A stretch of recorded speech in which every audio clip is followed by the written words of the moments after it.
네, 안녕하십니까 여러분들, 최태성입니다. 역사는 최태성! 자, 저의 에너지파를 받으셨죠?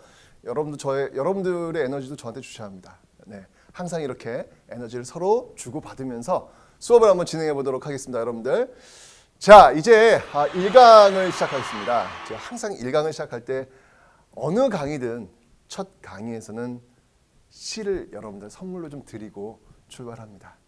좀 오글거리긴 합니다만 그래도 꼭 여러분 드리고 싶은 시가 있어요. 음악을 좀 깔아주시고요. 네. 첫마음이라는 시입니다. 첫마음. 저마다 지닌 상처 깊은 곳에 맑은 빛이 숨어있다. 첫마음을 잃지 말자. 그리고 성공하자. 참혹하게 아름다운 우리 첫 마음으로. 네. 여러분들, 이 첫 마음은요 참혹하게 아름답다고 합니다. 왜요? 살아오는 과정 속에서 많은 상처들이 있을 거예요. 그 상처들 속에서 다시 출발하는 첫 마음이기 때문에 그 첫 마음은 참혹하게 아름답다고 합니다. 여러분들 지금 첫 마음 어떠신가요? 그 참혹하게 아름다운 그 첫 마음 어떠신가요? 여러분들의 심장 속에 그 첫 마음을 잘 기억해 두십시오. 여러분들 이게 힘든 시간을 이제부터 버텨나가실 텐데요. 많이 힘들 때 지금 여러분들이 그 심장 속에 숨겨두었던 그 첫 마음, 지금의 이 첫 마음을 꺼내서 다시 힘을 내셔야 되기 때문에 그렇습니다. 여러분들 지금의 첫 마음 잊지 마십시오. 그리고 성공하십시오. 아시죠? 제 선물이었습니다.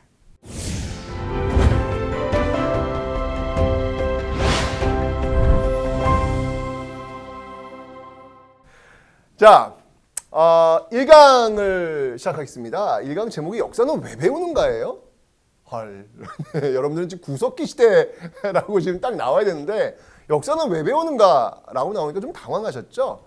아마도 이 1강을 구석기로 시작하지 않고 역사는 왜 배우는가로 출발하는 강의는 그렇게 많지 않으리라 생각이 됩니다. 여러분들은 이 한국사를 공부하시면서 아마도 필수 한국사, 그래 쉬운 한국사, 뭐 그냥 대충 공부해가지고 시험 보면 되는 그런 과목이라고 생각하실런지 모르겠습니다. 그런데 여러분들 어차피 지금 공부하는 시간 아닙니까? 그렇다면 좀 의미 있는 시간이기를 바랍니다. 실제로 여러분 작년 선배들 같은 경우에는 이 한국사 시간이 정말 힘든 그 고3 생활 중에서 참 소중한 힐링의 시간, 잠깐쯤은 한 번쯤은 나를 좀 둘러볼 수 있는 시간, 내가 지금 이 공부를 왜 해야 되는지를 한 번쯤은 둘러볼 수 있는 그런 시간이었다라고 이야기를 했습니다. 그런 시간, 이 힘든 1년 동안 하나 정도는 가지고 계시면 좋지 않겠습니까? 제가 그래서 1강 역사는 왜 배우는가에 대해서 좀 설명을 좀 드려야 될 것 같아요. 그런 시간이 되기 위해서 말이죠. 자, 여러분들 저는요 이 강의를 20강으로 끊겠습니다. 20강으로 끊겠다. 이거 사실 이게 여러분들 아니 20강으로 그 많은 한국사가 정리가 돼? 네, 작년 선배들 다 됐습니다. 20강으로 만점 받은 친구들 너무나도 많습니다. 염려하지 마세요, 여러분들. 제가 끊어드릴게요. 20강으로 끊어드리겠습니다. 필수 한국사에서 제가 볼 때는 20강 이상의 강의 고민이 좀 됩니다. 20강 정도면 충분히 녹아낼 수 있습니다. 제 자신 있어요, 여러분들. 해드릴게요. 자, 그래서 구성을 1강에서 그 다음에 이제 12강에서 그리고 13강에서 마지막 20강에서 이렇게 지금 자를 텐데 1강에서 12강은 전근대 파트가 되겠습니다. 전근대 파트가 되고요. 그 다음에 이제 13강에서 20강까지는 이제 근현대가 되겠죠. 근현대가 되겠죠. 자, 이렇게 전근대와 근현대로 나누어서 제가 강의를 해드릴 겁니다. 어찌 본다면 20강에서 오늘 1강을 빼면 19강이가 되겠죠. 자, 이 1강에서 20강까지 배우면서 여러분들한테 저는 많은 팩트, 사실을 알려드릴 겁니다. 이 팩트를 저와 함께 따따따따따따따 공부하시면요. 이 팩트를 공부하시면 여러분들은 분명히 분명히 만점을 받으실 거예요. 만점 또는 1등급을 충분히 받으실 겁니다. 네, 팩트의 시간이 쭉 나가는 거예요. 그런데 여러분 제가 한번 여러분 여쭤보겠습니다. 여러분들은 역사가 무엇이라고 생각하시나요? 역사는 과거의 사실들을 암기하고 외우는 것, 그래서 시험 보는 것 이걸로만 생각하지 않으시나요? 그렇게 공부하시고 이 고3을 졸업하고 싶으신가요? 이 N수생을 막 내리고 싶으신가요? 전 정말 여러분 그거 추천하고 싶지 않습니다. 역사는요, 과거의 사실들만을 아는 것, 거기에 머물러서는 안 됩니다. 바로 사실들을 통해서 사람을 만나는 것, 그게 역사입니다. 그런데 우리는 사람을 만나려고 하지 않아요. 그저 팩트를 주워 담기에 바쁩니다. 이렇게 공부해서 여러분들 팩트를 공부한 결과 시험을 보시면 만점 받아요. 그런데 이 팩트는 정말 제가 장담컨대 여러분 수능 끝나고 나서 이렇게 공부를 하고 딱 끝나면요, 한 달 뒤면 날아갑니다. 휘발성처럼 슉 날아가 버릴 거예요. 기억에 남는 게 없다는 얘기죠. 그리고 여러분들은 얘기해요. 이런 거 못하러 공부해? 아니 시간이 지나가지고 기억에 남지도 않는 거 이런 거 역사를 못하러 공부해? 라고 이야기를 할 거야. 그건 여러분들이 역사를 정확히 공부하지 않았기 때문에 그렇습니다. 역사는 제가 다시 한번 얘기했지만 팩트를 통해서 최종적으로 사람을 만나는 거예요. 역사는 그렇기 때문에 인문학이라고 하는 겁니다. 사람을 이해하는 것. 종국적으로는요, 여러분 스스로를, 내가 누구인지를 이해하는 것. 여러분 공부하면서 한 번쯤은 질문 좀 던져보세요. 여러분 지금 왜 공부하세요? 왜 힘든 이 고3 생활을 왜 이 공간에 앉으셔가지고 왜 공부하십니까? 한 번쯤은 던져보세요. 질문 좀 던져보세요.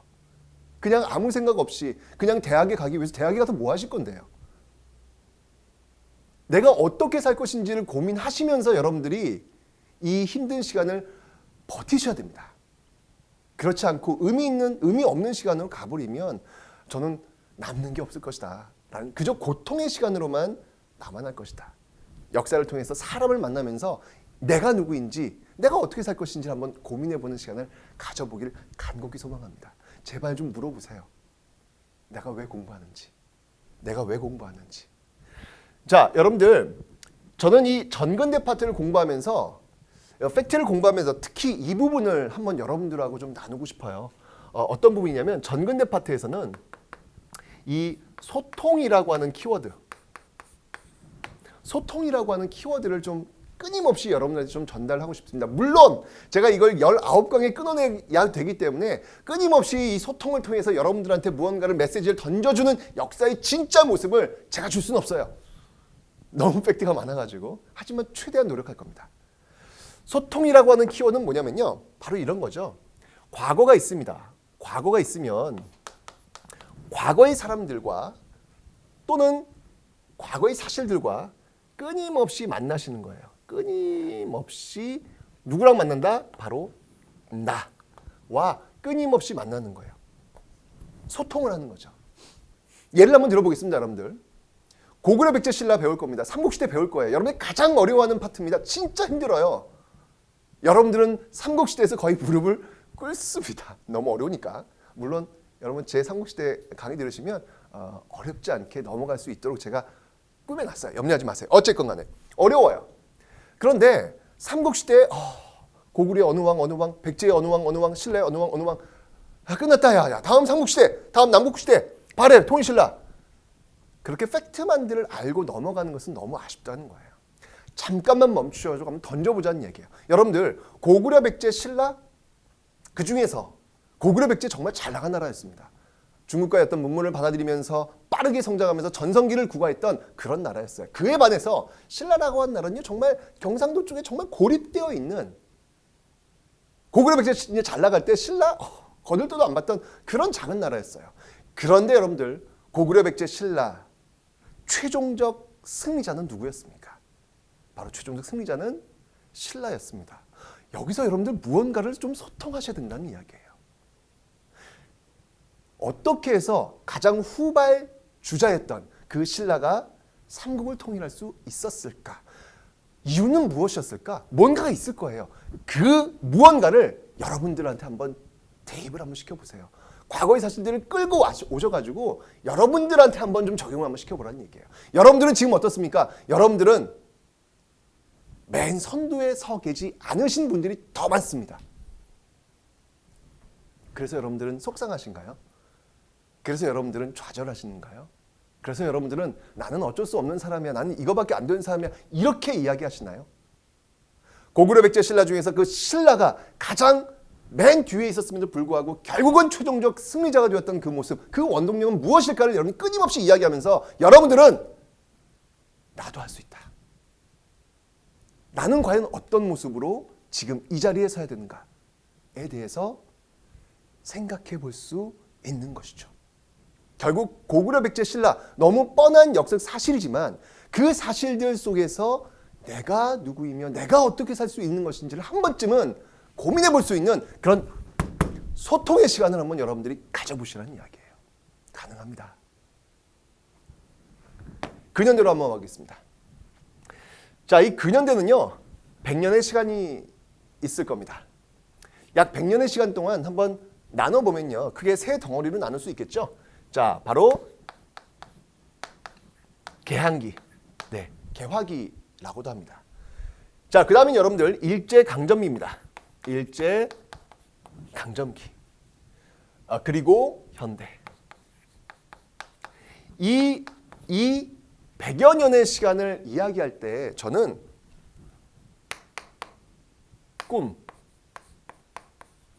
이 꿈이란 단어를 가지고 여러분들하고 좀 만나고 싶어요. 정말 어려운, 여러분들 외울 게 정말 많은 그런 시간이겠지만 꿈이라는 단어를 가지고 한번 사람을 만나보고 싶습니다. 제 강의의 핵심은 사람을 만나는 거예요. 여러분들 이 시대별로 이렇게 들여다보면요, 그 시대마다의 과제가 있어요. 개항기, 개화기의 과제는 무엇이었냐면 바로 신분제로부터 해방이에요. 신분제로부터의 해방이라는 과제가 있었습니다. 그리고 일제강점기 어떤 과제가 있을까요? 너무 당연하겠죠? 그렇죠. 바로 식민지로부터의 해방. 식민지로부터의 해방이라는 과제가 있었죠. 현대, 우리는 산업화, 민주화라는 단어로 쓰고 있습니다. 바로 독재와 가난으로부터의 해방. 이런 시대적 과제가 있어요. 우리가 지금 100년이라고 하는 그 뒤에서 이렇게 바라다 보니까 이렇게 그 시대마다 과제가 있다라고 우리는 교과서에 써 놓고 있습니다. 그러면 그 시대의 과제를 위해서 열심히 살아왔던 사람들의 사실들, 그 스토리가 적혀 있어요. 그게 역사예요. 그게 근현대사입니다. 대표적인 한번 사건을 볼까요? 신분제 폐지, 신분제 해방을 주장했던 대표적인 사건. 여러분들은 교과서 시간에 어떤 사건을 배울 것이냐면요, 갑신정변과 동학농민운동을 배우시게 될 겁니다. 자, 여기 지금 여러분들 갑신정변의 주역들 쭉 나오고 있습니다. 김옥균, 홍영식, 박영효, 서광범, 서재필. 어때요? 잘 쳐다보면요, 굉장히 애띤 얼굴들이에요. 세상을 바꾸겠다고, 신분제 폐지를 분명히 하겠다고 외쳤던 이들의 평균 연령대는 20대입니다. 여기서 가장 나이 어린 서재필은 19살이었죠. 여러분들하고 나이가 차이가 안 나요. 100년 전 신세대들의 꿈이 있었어요. 그 꿈은 뭐냐면 바로 신분제 폐지를 주장하는 것. 그런데 놀랍게도 여러분들, 이들은요, 양반, 중인, 상민, 천민이라는 그 신분제의 가장 꼭대기에 있는, 신분제의 가장 많은 혜택을 받고 있는 그 시대의 기득권 세력이었습니다. 그런데 그들이 자신들의 기득권을 내려놓겠다고 합니다. 왜 그랬을까요? 이상하죠? 여러분들이 신분제의 가장 꼭대기 위에 있는데 여러분들의 기득권을 내려놓겠습니까? 쉬운 일 아닙니다. 절대 쉬운 일 아니에요. 그런데 그들은 내려놓았다는 얘기죠. 그럼 여러분들은 궁금해하셔야 되는 거예요. 제발 좀 잠깐만 멈춰주세요. 사람을 만났는데, 뭔가 여러분들이 하기 어려운 일들을 한 사람을 만났는데 그냥 지나치시면 너무 재미없잖아요. 잠깐만 멈춰서 그들의 스토리, 그들의 이야기, 그들의 역사를 한번 들어봐 주세요. 왜 그러셨냐고. 왜 기득권, 가만히 있으면 먹고 사는 게 다 해결되는 사람들이 왜 그러셨냐고 물어보세요. 그럼 비로소 그들의 꿈과 만납니다. 그들에겐 꿈이 있었습니다. 어떤 꿈? 자신의 자식들한테만큼은 양반 나타났다고 해가지고 90도도 아닌 120도로 이마가 땅에 닿도록 인사해야 되는 그런 세상 말고 누구나 함께 손잡고 살 수 있는 그런 멋진, 그런 평등한 사회를 한번 꼭 만들어 보겠다는 꿈, 그 꿈이 있다라고 그들은 여러분들이 얘기를 할 거예요. 오, 그렇군요. 우리가 배울 동학농민운동? 네. 저는 수업 시간에 동학농민운동의 1차 봉기, 2차 봉기, 1차 봉기, 2차 봉기의 어떤 흐름 이야기할 것이고 그 결과가 어떤 것인지 아주 중요한 것, 팩트를 얘기할 거예요. 하지만 그 팩트의 과정 속에서 잠깐 여러분들이 멈추어서서 그 사람들을 좀 만나보세요. 그 우금치, 2차 봉기의 그 우금치, 정말 수만 명의 하얀 배옷을 입은 그 농민들이 그곳에 서 있습니다. 죽창을 들고 그곳에 서 있습니다. 그런데 그들이 넘어가야 할 곳은 저 우금치 저 위에는 일본인들이 이미 총을 걸고 있는 상황. 두려웠을 겁니다. 두려웠을 겁니다. 그래서 그들은 이 가슴에 부적을 안고 갑니다. 부적을 달면 그 일본군이 쏘는 총, 그 총알이 자기를 비껴 간다라고 믿었던 것이죠. 바보 같나요? 그 동학농민군들이 그거 몰랐을까요? 왜 모르겠습니까? 알지요. 그 부적 종이 하나 붙인다고 총알이 자기를 비껴갈 거라고 누가 믿겠습니까? 그렇지만 그들도 무서웠던 거예요. 저 총구를 향해서 한 발짝 내디디기가 너무 어려웠던 것이죠. 그래서 그 부적 하나의 힘 하나 믿고 한 발자국 발을 내디디려고 했던 그들의 모습. 그런데 그들이 누구였냐면 바로 그 시대의 아버지들이었습니다. 하얀 옷 입은 그 시대의 아버지들이 우금치를 넘기 위해서 부적 하나 걸고 죽창 들고 달려가는 모습. 왜 그러셨을까요? 그들에겐 꿈이 있었기 때문입니다. 자신의 자식들한테만큼은 식민지로 넘어갈 수 있는 어떤 그런 위기, 그리고 이 신분제를 반드시 폐지시켜서 그 신분제의 굴레를 벗어나게 할 수 있는 그런 시대를 꼭 만들어주겠다는 그 꿈 하나로 죽창 들고 우금치를 향해서 달려갔던 것이죠. 여러분들 그 우금치 그 앞에 있는 그 하얀 옷 입은 그 당시 농민들의 모습을 보면서 지금 시대의 하얀 와이셔츠 입은 여러분들의 아버지의 모습도 한번 오버랩 시키실 수 있으셔야 됩니다. 역사는 사람 만나는 거니까요. 식민지로 한번 와보겠습니다. 일제강점기. 여러분들은 이 일제강점기로 들어가는 순간 근현대사 공부하기를 굉장히 꺼려해요. 왜냐하면 우리 역사가 너무 찌질하다는 거야. 맨날 쥐어 터지기만 하고 맨날 뺏기기만 하고 뭐 이런 역사가 다 있냐 라고 생각하십니다. 굉장히 힘들어하고요. 굉장히 고통스러워요. 그런데 여러분들 그렇게 힘든 시간임에도 불구하고 아무도 그 일제에 맞서서 싸우지 않았느냐? 그게 아니라는 것이죠. 정말로 많은 사람들이 그 일제에 맞서 싸웠던 그 역사가 바로 이곳에 올곧이 기록되어 있다는 것이고 그 기록을 여러분들은 만나시는 겁니다. 여러분들 항일무장투쟁군의 1920년도의 어떤 궤적을 한번 배우실 텐데요. 수천 킬로를 그들이 행군을 합니다. 한번 생각해 보세요, 여러분들. 여러분들 분명히 봉오동 전투, 청삼리 전투, 대한독립군단, 자유시참변, 상부성립 왜 이렇게 많어? 라고 생각하시겠죠? 그 팩트에만 매몰되니까 그런 거예요. 잠깐만 사람을 한번 만나보자고요. 여러분들 그 수천 킬로를 이동했던 그 사람들 걸어갔겠습니까? 무언가를 타고 갔겠습니까? 걸어갔을 거예요.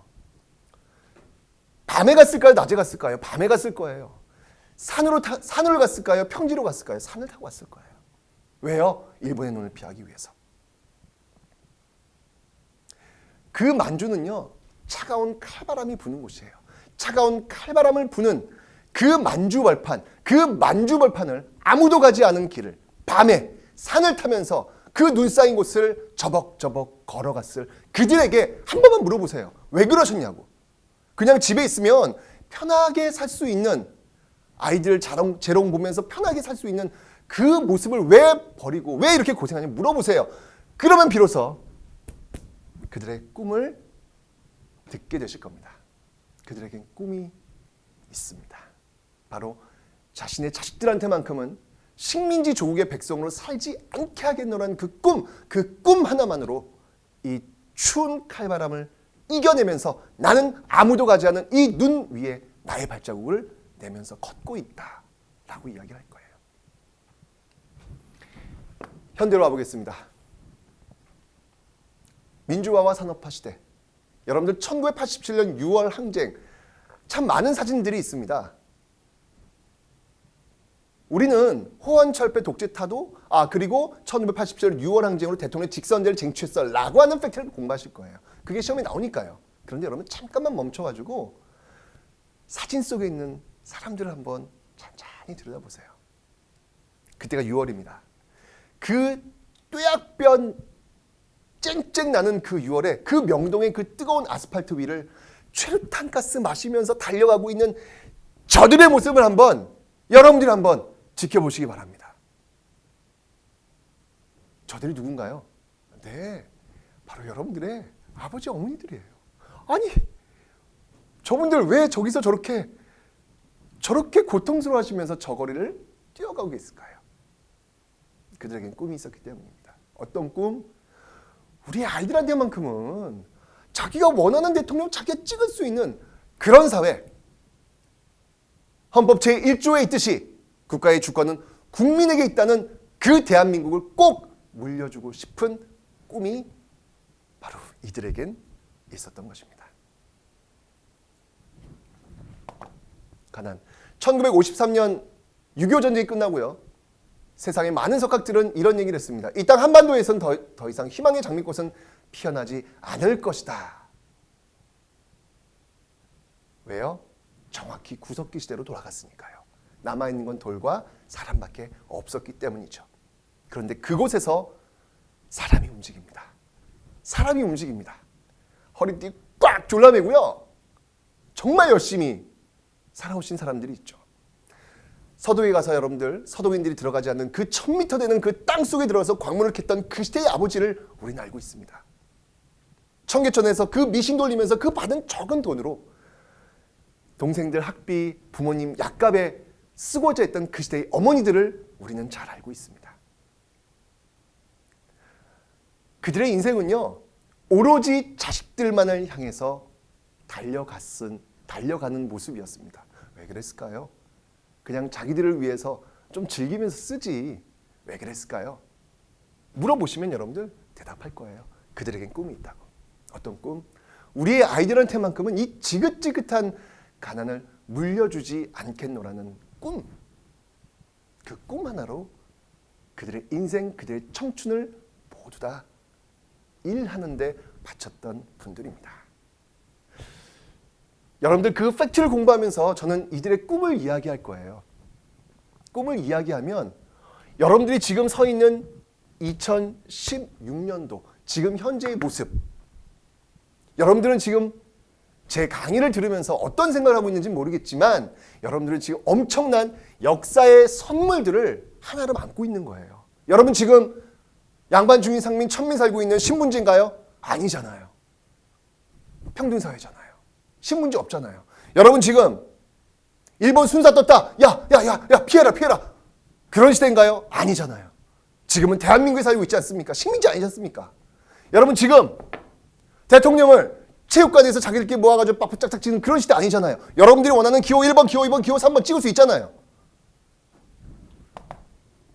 너무 배고파가지고 절대 빈곤에 시달리는 그런 시대 아니잖아요.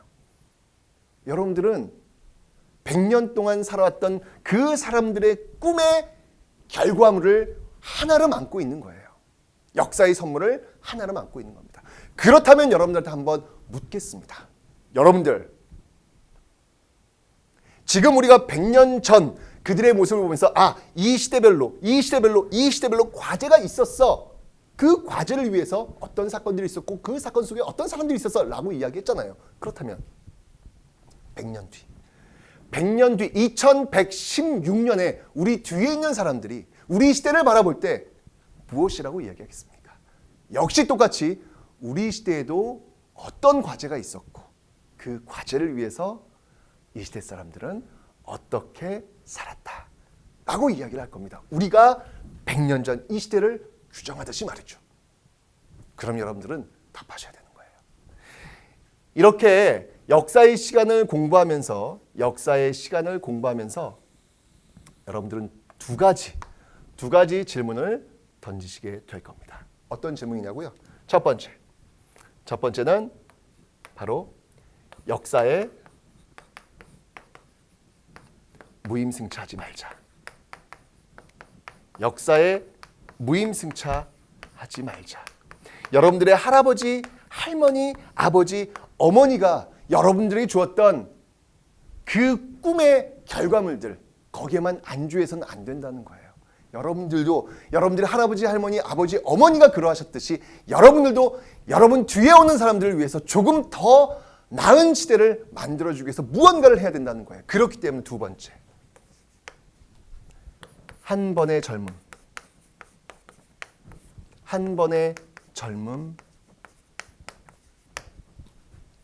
어떻게 살 것인가?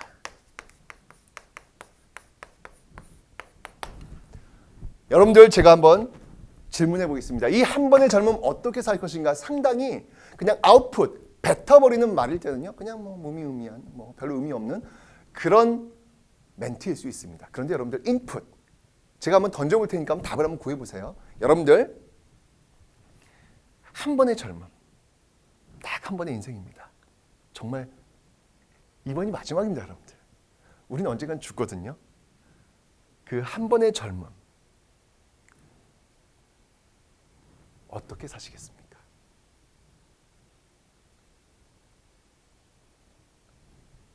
답이 잘 안 나오시죠, 여러분들?